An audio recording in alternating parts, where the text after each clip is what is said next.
వచనం నుంచి 11వ వచనం వరకు బైబిల్ ఉన్న వాళ్ళందరూ కూడా తీసుకునండి. దయచేసి దేవుని వాక్యాన్ని చదివి ధ్యానం చేసుకుందాం. మరి ప్రతి ఒక్కరు కూడా బైబిల్ ఉన్న వాళ్ళు తీసుకునండి. యోహాను సువార్త 2వ అధ్యాయం 1వ వచనం నుంచి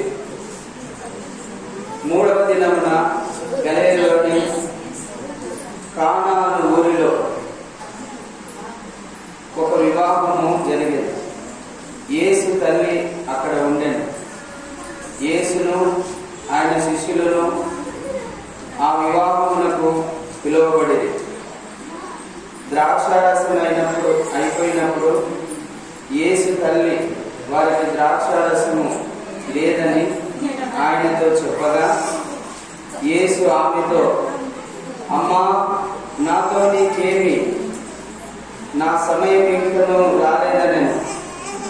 ఆయన తల్లి పరిచారకులను చూచి, ఆయన మీతో చెప్పినది చేయుడనెను. యూదుల శుద్ధీకరణ ఆచారం ప్రకారము 2-3 తూములు పట్టు 6 రాతి బాణలు అక్కడ ఉంచబడి ఉండెను. యేసు ఆ బాణలు నీళ్లతో నింపుడని వారితో చెప్పగా, వారు వాటిని అంచుల మటుకు నింపిరి. అప్పుడు ఆయన వారితో,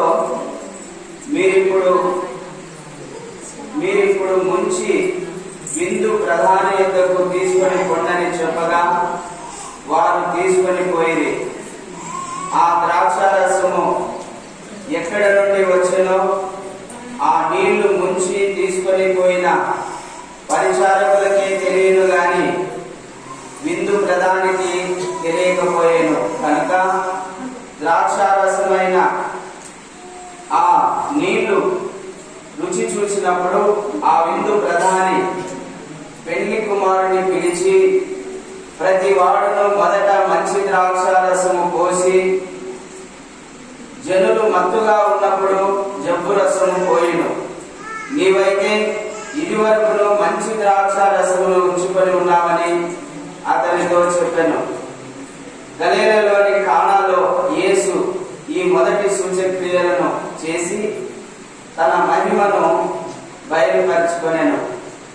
అందువలన ఆయన శిష్యులు ఆయన యందు విశ్వాసం ఉంచిరి. దేవుడు ఈ వాక్యమును మన ఇంటిలో దీవించును గాక.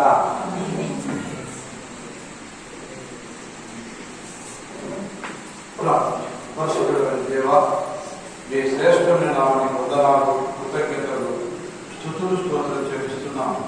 ఇది నా ప్రభువా, అశోక్ యొక్క గృహాన్ని నేను యేసయ్య మీరే ప్రతిష్ఠించారు.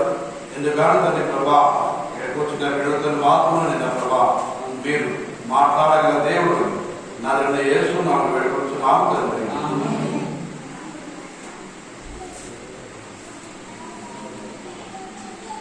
దేవునికి స్తోత్రం కలుగును గాక, దేవునికి మహిమ కలుగును గాక, దేవునికి స్తుతులు కలుగును గాక. ఆమేన్, ఆమేన్, ఆమేన్. హల్లెలూయా, హల్లెలూయా. దేవుడు మిమ్మల్ని కుటుంబాన్ని దీవించును గాక. మరి ముఖ్యంగా చదవబడిన బైబిల్ పాఠము మనము గమనిస్తే ఇది వివాహానికి సరిపోతున్న పాఠం. కానీ మరి ఈ యొక్క గృహ ప్రవేశానికి ఎందుకు మనం చదివామంటే దీంట్లో ఒక చక్కటి భావము మనము గమనించగలం. అనగా ఇది గృహ ప్రవేశం అనే ఒక నూతన గృహం. ఈ గృహానికి మనము ఎందుకు అతిథులు వచ్చాం, ఎందుకు పాస్టర్ను పిలుచుకున్నారు, ఎందుకు పాస్టర్ ద్వారా ఇక గృహ ప్రవేశం చేపించుకుంటామంటే ఈ గృహంలో దేవుడు ఒక మాట అన్నాడు. యేసుక్రీస్తు ప్రభు ఏమన్నాడంటే, నిన్ను పిలిచిన వాడు నన్ను పిలిచినట్లే అన్నాడు. అనగా దైవ సేవకుని పిలిస్తే అది దేవుణ్ణి పిలిచినట్టు. ఇంకొక మాట అన్నాడు, నా నామమున వస్తే మీకు గ్లాసుడు మంచినీళ్ళు ఇస్తే వారి ప్రతిఫలము పోగొట్టుకోరు అన్నాడు. అనగా ప్రవక్తను చేర్చుకున్నవాడు ప్రవక్త ఫలం పొందుతాడు, దైవ సేవకుని చేర్చుకున్నవాడు దైవ సేవకుని ప్రతిఫలము పొందుతాడు. అనగా మరి ఈ గృహానికి పెళ్లికి పెళ్లి కొడుకు మనం పాస్టర్ని పిలిపించుకొని పెళ్లి చెప్పుకుంటాం. ఎందుకు? ఊరికనే చర్చిలోకి వెళ్ళి మీకు తాళి కట్టుకోవచ్చు కదా, కట్టుకో. పాస్టర్ గారు ప్రార్థన చేయాలి, ఆ దీవెన ఇయ్యాలి. ఏమని దీవెన ఇయ్యాలంటే, ప్రభువా మీరు పెళ్లి చేసుకుంటున్నారు, ఈ కుటుంబము పిల్లలు కలిగి మీరు పిల్లలు మీరు సుఖంగా జీవించాలి దేవా, మీకు గర్భఫలం దయచేయ దేవా అని పాస్టర్ గారు ప్రార్థన చేయాలి, దేవునికి మొదలుపెట్టాలి. పాస్టర్ గారు అంటే ఎవరు అంటే ఆయన దేవునికి ప్రజలకు మధ్య భక్తి. అందుకే మనం పాస్టర్ గారిని పిలుచుకుంటాం. పాస్టర్ గారిని పిలుచుకుంటే ఏమి లాభం అంటే, దేవుడు అన్నాడు పాస్టర్ యొక్క సేవకుల యొక్క పాదములు సుందరములైనవి. అవి ఎక్కడ ఉంటే అక్కడ అద్భుతాలు ఆశ్చర్యకాలు జరుగుతాయి. అదేవిధంగా యేసుక్రీస్తు ప్రభు రఫీ అంటారు, అనగా ఆయన ఒక బోధకుడు అంటారు యేసుక్రీస్తు ప్రభు. ఇక్కడ చదవబడిన ఈ బైబిల్ పాఠం మనం గమనించిన ఈ బైబిల్ పాఠంలో కూడా ఈ రెండు మాటలు ఈ దినం మనం ధ్యానిస్తున్నాం. ఒకటి ఆతిథ్యం ఇచ్చే గృహము, రెండోదిగా మరి ప్రార్థించు గృహము. ఈ రెండు మాటలు ఈ దినం మనం ధ్యానించాం. ఆతిథ్యం ఇచ్చే గృహం అనగా దేవుడు అన్నాడు, నిన్ను నా పేరు పిలుచుకుంటే వారు నిన్ను కాదు నన్ను పిలుచుకున్నట్టు అన్నాడు. అంటే ఈ దినం మీరు సేవకునికి ఆతిథ్యం ఇస్తే అది దేవుడికి ఆతిథ్యం ఇస్తుంది. కానీ ఇప్పుడు చిన్న బిడ్డ ఒక మాట అన్నాడు, ఆ మాట అన్నందుకు నాకు ఇక్కడ భోజనం చేయాలంటే భయం అవుతుంది. నాకు ఇక్కడ భోజనం చేయాలంటే భయం అవుతుంది. ఎందుకు భయం అవుతుంది అని చెప్తా. ఒక పాస్టర్ గారు ఒక ఇంటికి వెళ్ళాడు. ఇంటికి వెళ్ళినప్పుడు వాళ్ళు పాస్టర్ గారు వస్తే లేడీస్ మరి ఎక్కువ భక్తి కావాలి, పాస్టర్ గారికి బాగా దగ్గర ఉంది భోజనం. ఇక్కడేమో కానీ రాజమండ్రి సైడ్ అయితే అరటి పండుగతో వర్షిస్తారు పాస్టర్ గారు. అంత పరిచయం చేస్తారు. సేవకుడు అంటే అంత అభిమానిస్తారు. ఎందుకంటే సేవకుడు తింటే దేవుడు తినాలి. కానీ ఇక్కడ ఏం జరిగిందంటే, ఆ పాస్టర్ గారిని ఒక ఇంటికి పోయితే ఆమె అనేది పాస్టర్ గారు ఈరోజు మా ఇంటికి వచ్చి భోజనం చేస్తున్నారు అంటే ఈ పాస్టర్ గారు భోజనం చేస్తున్నారు. భోజనం చేస్తుంటే అక్కడ ఉన్న ఒక పాప అలాగనే గడ్డ మీద చేపెట్టుకొని ఇలాగనే పాస్టర్ చూస్తారు, భోజనం చేస్తున్నారు. చిన్నపిల్ల కదా ఏమోడే అనుకుంటారు. కానీ ఆయన చూస్తుంటే ఈ పాస్టర్ గారు ఉండలేక, ఏం పాప చూస్తున్నావు అన్నాడు. అంటే ఆ పాప ఏంటంట, ఎటు తింటావో చూద్దామని అన్నాడు. అంటే ఎటు తింటామో నేను మామూలు ఎందుకంటే లేదు నువ్వు రాకుండా వద్దాడు పాస్టర్ కందివారు తింటాడని అంట. వాళ్ళ అమ్మ అనిందంట, పాస్టర్ దూరం ఏంటంట, వచ్చాడు పాస్టర్ గారు కందివారు తింటాడు. అంటే కంది ఎక్కడ ఎటు తింటావని మీకు కందివారు ఎటు తింటావని చెప్పి చూస్తున్నాను. ఇంకా మన పిల్లలకు మనం ఇలాగ వ్యక్తి అలాగే అంతే కదా. ఇప్పుడు నేను లోపలికి వస్తూనే అబ్బాయి మాట, కానీ అది తల్లిదండ్రులు ఒక మాట. మన పిల్లలను సరిగా పెంచాలి, మన పిల్లలకు మంచి నేర్పించాలి. మన పిల్లలకి ఏం చెప్పాలంటే పాస్టర్ గారు వస్తే అది మనకు ఏవేనా అని నేర్పించాలి. ఇప్పుడు పాస్టర్ గారు ఎప్పుడు పిలుచుకున్నారు గృహ ప్రవేశానికి అయితే పాస్టర్ గారు వస్తే ఏవేనా.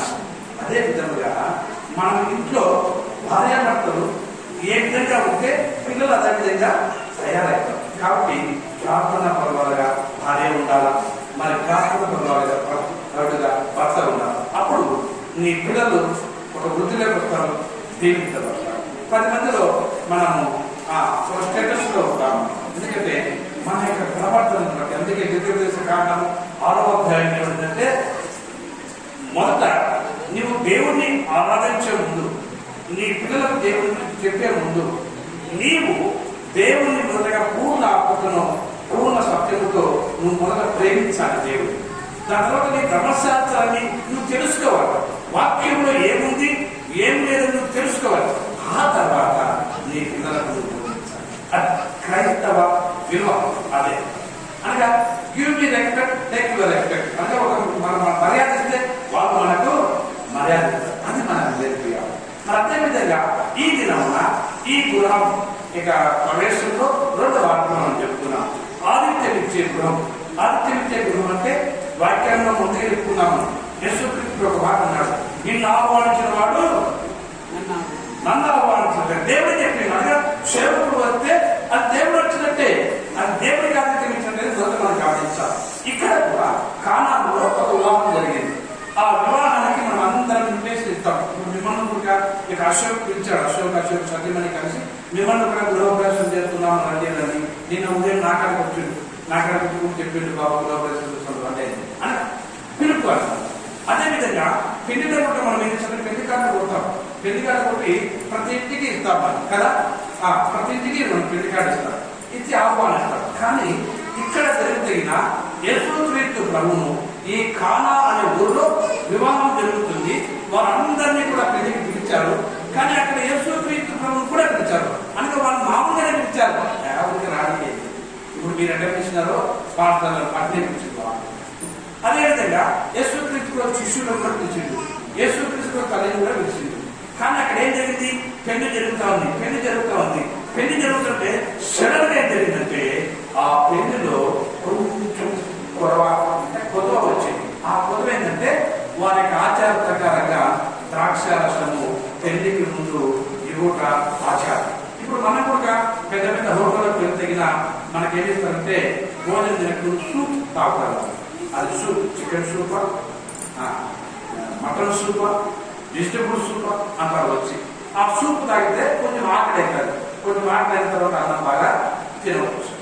అదేవిధంగా ఇతరుల యొక్క ఆచారం ఏంటంటే వాళ్ళు ద్రాక్షారసం ఇస్తారు.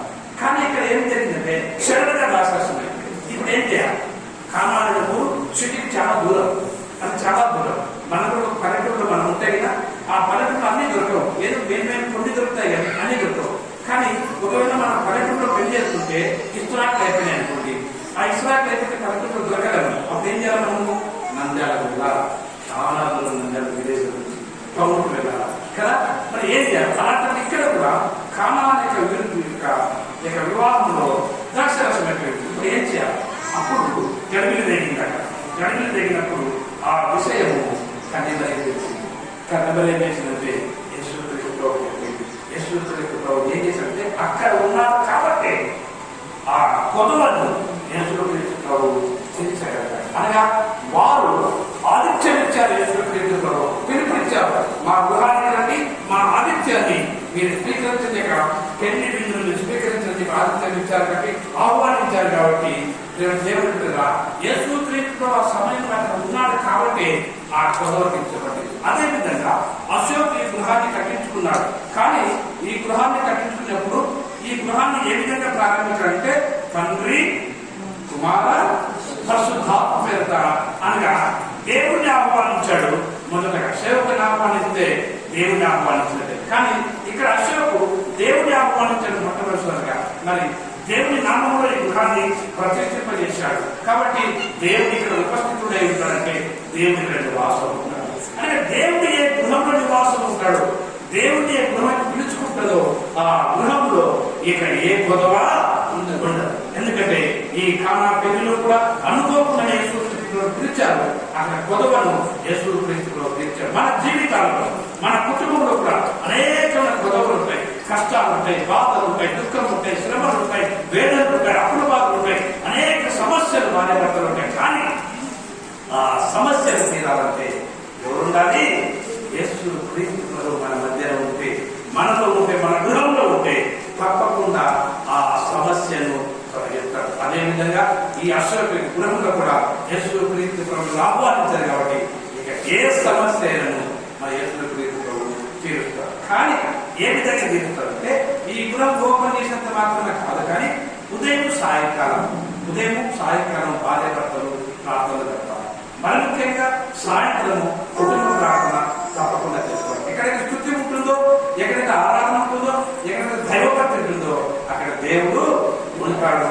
ఈ గృహంలో సమస్యలు తీరుతారు. రెండవదిగా మరి ఇక ప్రార్థనా గృహం. ఈ ప్రార్థనా గృహం ఒకటి ఆదిత్యం ఇచ్చే గృహం.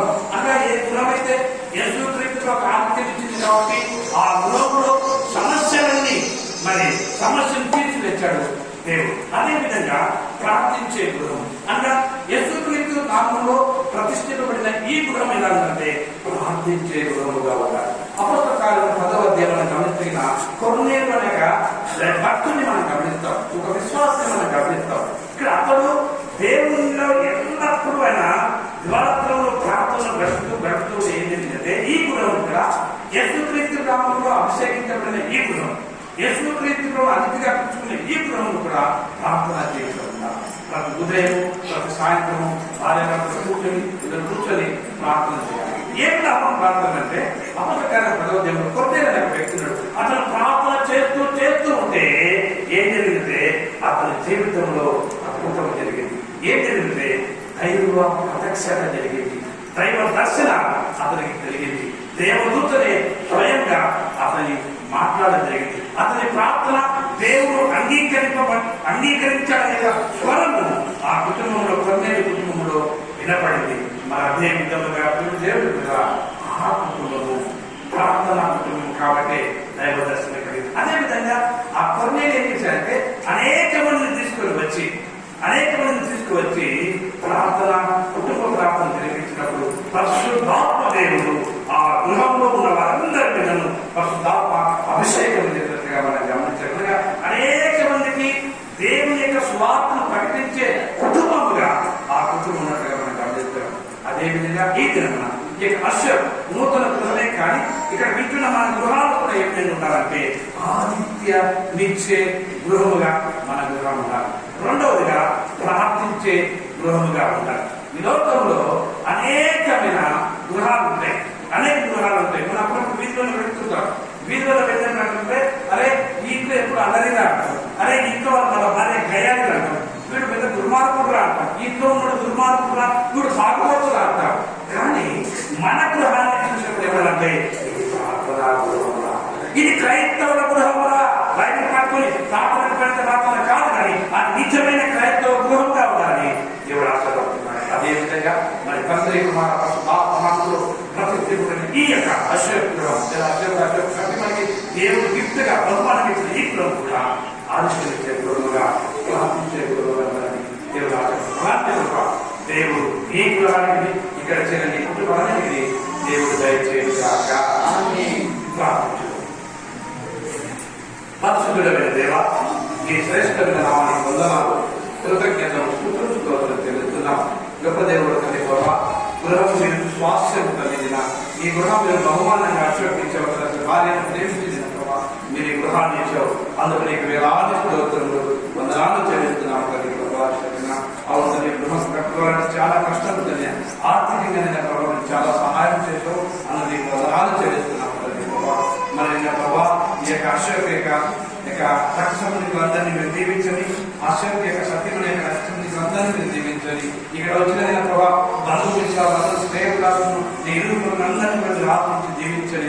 మా మధ్య పాస్టర్ గారి యొక్క పరిచయం ప్రభావ బహుగా పరిచయం మీకు వందనాలు చెల్లిస్తున్నాము తల్లి ప్రభావ. వారి కుటుంబాలైన పరిచయం కూడా దీవించగలిగిన వేడుకుంటున్నాం.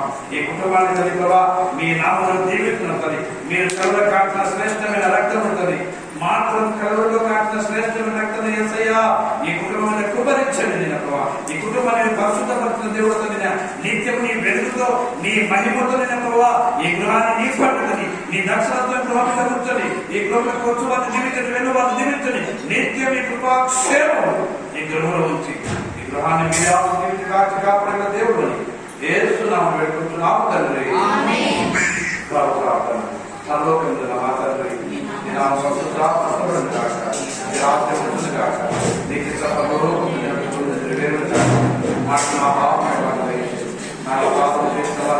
మేము క్షమించిన ప్రకారం మా అపరాధం